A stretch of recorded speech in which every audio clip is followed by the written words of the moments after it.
And so there's been this massive ontological, physiological error in the middle of the climate or carbon movement, if you will, that has negated the role of biodiversity and nature at large, let's say. They are one and the same. So first of all, our economy is 100% dependent on nature, not 70, not 60. There's nothing that enables you and I to be here right now if it weren't for nature. Food, water, clothes, air, like you name it. So 100% of the economy is dependent on nature, and yet they've been approached as siloed problems, right? And maybe I can give like 2 or 3 examples of the ways that biological and life processes create the climate and how these feedback loops happen.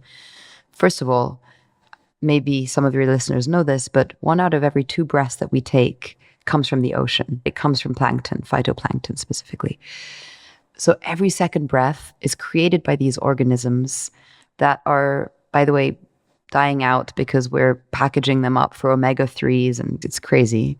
But they also seed cloud formation. So about 60% of the clouds above in the southern oceans around the Antarctic are seeded by plankton, because when they breathe, they create little molecules. Those molecules go up into the air and they seed clouds.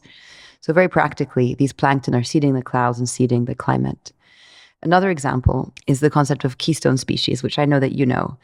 But these are essentially key creatures inside of ecosystems that activate a whole series of other ecological processes.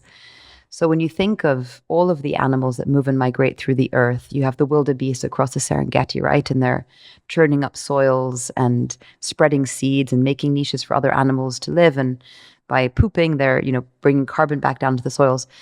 But they're moving across the land in these like massive vein-like corridors called wildlife corridors.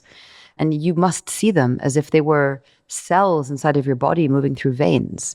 It's the same with the salmon, right? The salmons that take their annual migrations. I'm looking out the window, like from deep out in the ocean.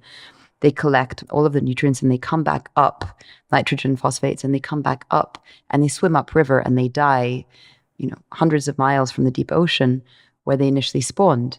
But those massive migrations, like movements of all these fish, are literally feeding the forest. So as all these creatures move, they're feeding the trees, they're feeding the carbon, they're cycling these ecological processes, and they are part and parcel of the carbon cycle. And so a paper came out a few months ago that maybe you can link in your show notes that show that the reintroduction of a lot of these keystone species, like the muskoxen, the bison, the wolf, certain fish, can detonate huge cascades of carbon capturing inside of ecosystems.